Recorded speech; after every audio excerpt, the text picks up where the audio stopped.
डावखरे साहेबांचे आणि डिगे साहेबांचे जी मैत्री आहे ती सगळ्यांनाच माहिती आहे आणि त्याच्यामुळे जी आत्मीयता दोघांची होती, खरं तर त्या दोघांची मैत्री सुरू झाली ही बालपणापासून आणि त्याच्यामुळे पेपर टाकण्यापासून जी मैत्री सुरू झाली ती शेवटपर्यंत त्यांनी दोघांनीही टिकवली आणि त्याच्यामुळे ही जी आत्मीयता आहे ती नेहमीच राहणार. दोन्ही कुटुंबाची आत्मीयता ही नेहमी राहणार आणि डिगे साहेबांच्या वरती ठाणेकरांचं जे प्रेम आहे ते आज आपण बघतोय की राज्यभर त्यांच्यावर प्रेम करणारी ही मोठ्या प्रमाणात जनता ही आज आहे.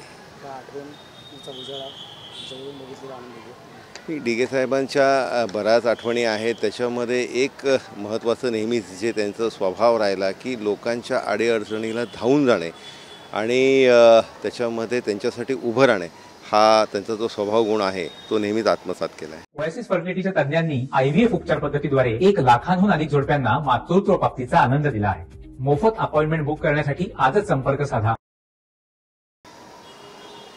आज मुख्यमंत्री मुंबई गोवा महामार्गाची पाहणी करणार आहे. कशा प्रकारे बघता आहात तुम्ही? एकूणच कुठंतरी रवींद्र चव्हाण यांना काउंटर करण्याचा प्रयत्न होताना दिसतो. नाही, याच्यामध्ये कोण कोणाला काउंटर करतंय असं विषयच नाही आहे. याच्यामध्ये फक्त एकच विषय आहे की लोकांना सुविधा उपलब्ध करून देणं आणि त्या दृष्टिकोनानेच हा दौरा आखलेला आहे.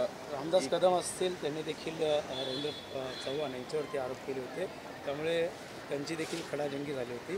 कुठेतरी युतीमध्ये खडा दिसून येतो.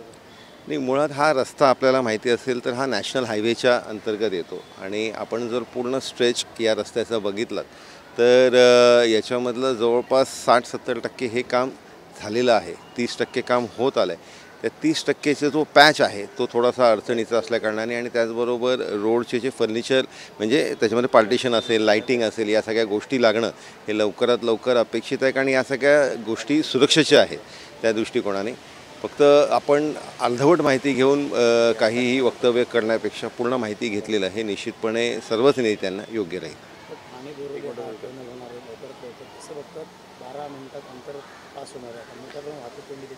नाही, आपण बघितलं तर खरं तर या शासनामध्ये मुंबईचा चेहरामोहरा पूर्णपणे बदलण्याचं काम केलं आहे. मग ते कोस्टल रोड असेल, आता ही बोरिवलीला ठाण्यावरनं कनेक्ट होणारा रोड आहे. कारण मोठ्या प्रमाणात चाकरमानी जो आहे तो ठाण्यामधनं असेल, कल्याण डोंबिवलीमधनं असेल, हा मुंबईला रोजगारासाठी नोकरीसाठी जात असतो. त्याच्यासाठी एक फार चांगली सुविधा या माध्यमाने तयार होईल.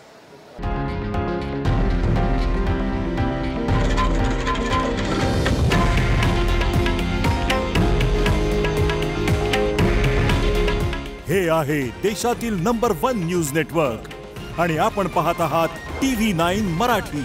काळजी तुमची, हित महाराष्ट्राचं.